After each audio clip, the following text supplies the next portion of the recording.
বৌমা শাশুড়ির এই ঝগড়ার প্রধান কারণ হচ্ছে জেনারেশন গ্যাপ, ঠিক কিনা? শাশুড়ি এক জেনারেশনের আর বৌমা আরেক জেনারেশনের। শাশুড়ি ভাবে একরকম, বৌমা ভাবে আরেক রকম। শাশুড়ি চায় বউর উপর খবরদারি করতে, বউ চায় শাশুড়ির উপর খবরদারি করতে। এই ডমিনেটিং এর কারণে কিলাকিলি আছে না নাই? এটা ঠিক না। আমার শাশুড়ি মায়েরা যারা আছেন, প্রথমে শাশুড়ি দিয়ে শুরু করি। আমার মাইকের আওয়াজ যে ঘরগুলোতে যায়, আমার শাশুড়ি মাদেরকে বলবো, বউদের উপর অত্যাচার করবেন না। ছেলেরা প্রশ্ন করে, তোর কাছে তোর বউ বড় না আমি বড়? আছে না নাই? এটা একটা প্রশ্ন হইল। তোর বউ বড় না আমি বড়? দুইজনেই বড়। তা এক ছেলে সুন্দর উত্তর দিচ্ছে, আমার কাছে ভালো লাগছে উত্তরটা শুনে। এক মা প্রশ্ন করছে, তোর এতদিন আমি লালন পালন করে বড় করলাম, জীবন যৌবন তোর জন্য শেষ করলাম, আজকে বউ পাইয়া বউ তোর আপন হয়ে গেল। এবার ছেলে উত্তর দিচ্ছে, মা, আমার মুখ থেকে মা ডাক শোনার জন্য তুমি কি কষ্টটাই না করছো জীবনে। 10 মাস আমারে পেটে ধারণ করলা, খাইতে পারো নাই, বমি করছো, খালি ওষুধ খাইছো, তোমার পেট কেটে আমারে বের করা হয়েছে, 2 বছর আমারে দুধ খাওয়াইছো, পেশাব পায়খানা পরিষ্কার করেছো। বয়স যখন 3-4 তখন তোমার আমি মা ডাকছি। এই মা ডাকটা শোনার জন্য তুমি এত কষ্ট করছো। আর আরেকবারের মাইয়া এই ঘরে আইসে তোমার মা ডাকা শুরু করছে। যেই মেয়েটা তোমারে মা ডাকে সে আমার আপন হবে না কেন? মা,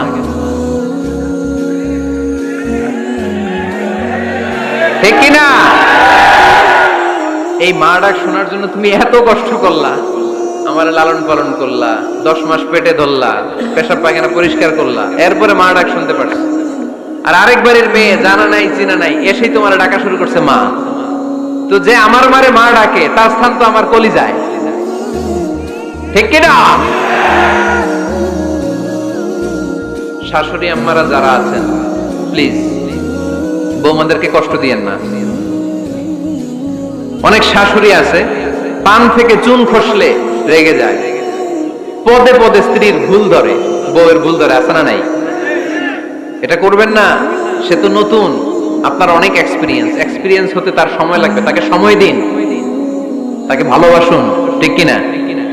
না বুঝে সামান্যতে বৌমারে বদদোয়া দেয়, এরকম আছে না নাই? কিন্তু বুঝতে চায় না, বৌমারে যদি বদদোয়া দেয় তাহলে তার নিজ ছেলের পরিবারের ক্ষতি। পেটে ধরা যে ছেলে, ছেলের পরিবারের কিন্তু ক্ষতি, তার আপন নাতি নাতনিদেরই ক্ষতি। আওয়াজ করে বলেন ঠিক কিনা? বৌমাকে বদদোয়া দিয়েন না। বৌমাকে নিজের মেয়ের মতো দেখবেন। সমাধান আমি দিচ্ছি। কেমন দেখতে হবে?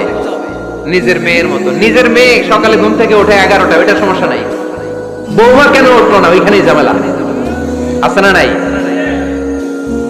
মেহেরবানি করে আপনার বৌমাকে আপনার নিজের মেয়ের মতো দেখেন। নিজের মেয়ের যেমনি আদর করেন তাকেও অমনি আদর করেন। আপনার বৌমারে যদি আপনি কষ্ট দেন, মনে রাখবেন আপনার নিজের মেয়েটাও আরেকবারের বউ হয়ে কয়েকদিন পরে যাবে। আপনি যা যা করবেন আপনার মেয়েকেও তারা ওই রকম কষ্ট দিয়ে বাড়িতে ফিরিয়ে দিবে। চিল্লায় বলেন ঠিক কিনা? খবরদার, টিট ফর ট্যাট। ইট্টি মারলে পাটকেলটি খেতে হয়। এজন্য শাশুড়ি আম্মা জানারা যারা আছেন, বৌমার সাথে খারাপ আচরণ করবেন না মেহেরবানি করে। তাকে আপনি কষ্ট দিলে আপনার নিজের মেয়েটাও আরেক বাড়ির বৌমা হবে, সেও ওই বাড়িতে এই কষ্টগুলো ভোগ করবে। এগুলো যখন আপনি শুনবেন তখন আপনার চোখ দিয়ে পানি পড়বে কি পড়বে না? পড়বে। এবার আসেন বৌমার কথা বলি। বৌমা যারা আছেন মেহেরবানি করে, বৌমা যারা আছেন মেহেরবানি করে আপনার শাশুড়ি আম্মাকে নিজের মায়ের জায়গায় রাখবেন। আপনার বাড়ি ছেড়ে নতুন বাড়িতে আসছেন, তো এটাই তো আপনার বাড়ি। আপনার মা রেখে দিয়ে নতুন মা পাইছেন, এটাই তো আপনার মা। তো ওনাকে মায়ের জায়গায় বসাতে আপনার সমস্যাটা কোথায়? বৌমারা খেয়াল রাখবেন, আপনি আপনার শাশুড়ির সাথে যে আচরণটা করতেছেন, আপনার শেষ বয়সে আপনার ছেলের বিয়ে দেওয়ার পরে যে বৌমাটা আসবে, ওই আচরণই আপনাকে ফিরিয়ে দিবে। The nature has its own return. প্রকৃতির একটা মাইর আছে, এটা শেষ মাইর, এটা শেষ খেলা। প্রকৃতির খেলা বড় খেলা। আপনি আপনার শাশুড়ির সাথে যে আচরণ করবেন, আপনার শেষ বয়সে আপনি একদিন শাশুড়ি হবেন, এটা মাথায় রাখবেন।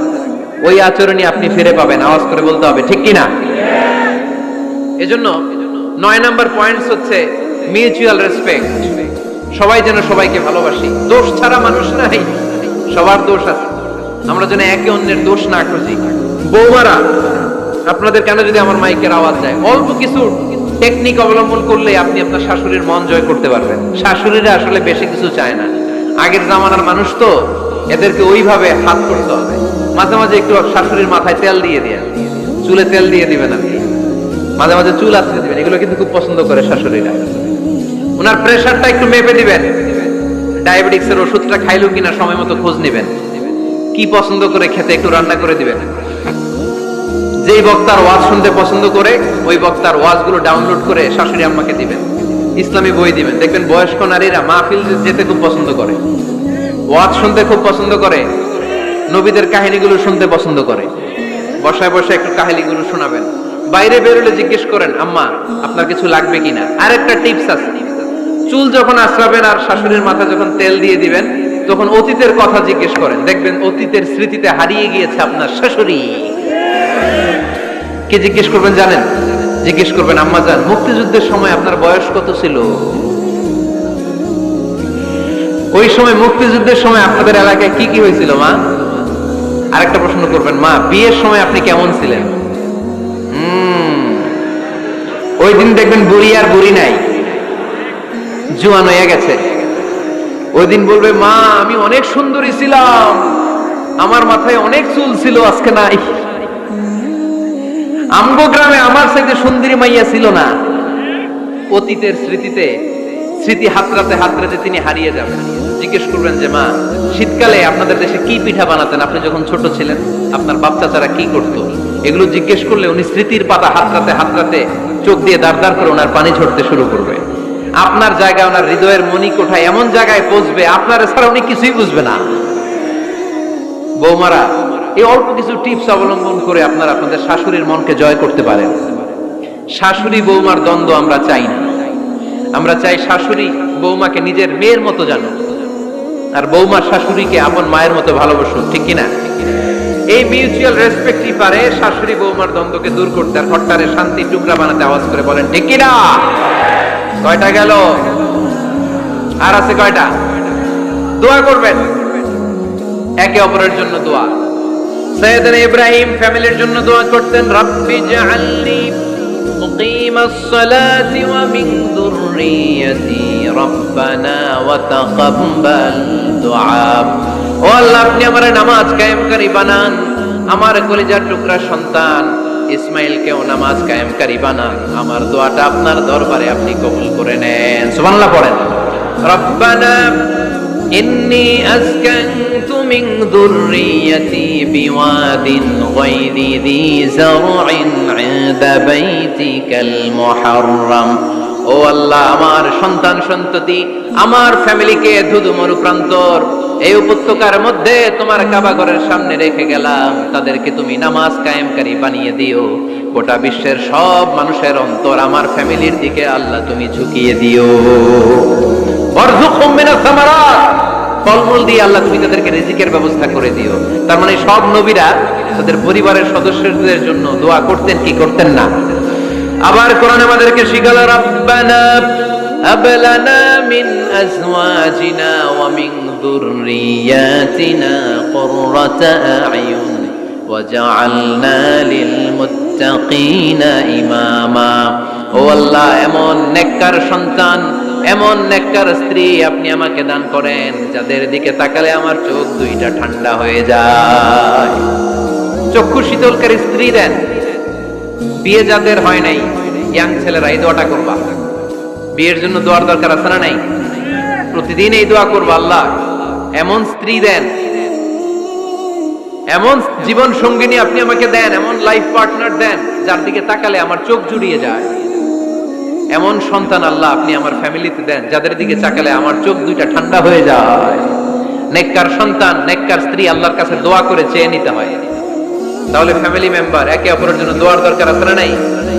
বাবা দোয়া করবে ছেলের জন্য, ছেলে করবে বাবার জন্য, মা দোয়া করবে মেয়ের জন্য, মেয়ে করবে মায়ের জন্য, ভাই করবে বোনের জন্য, বোন করবে ভাইয়ের জন্য। দোয়ার দরকার আছে না নাই? দোয়া করবেন সবাই সবার জন্য। এই যে কোরআনের বঙ্গানুবাদ পাওয়া যায় না এখন, কথা বলেন। স্মার্টফোন আছে কার কার দেখি? হ্যাঁ, কারা কারা স্মার্ট দেখি? হাজার হাজার স্মার্ট, মাশাআল্লাহ। এই স্মার্টফোনের ভেতরে আল কোরআন নামে বাংলায় কোরআনের একটা অ্যাপস পাওয়া যায়।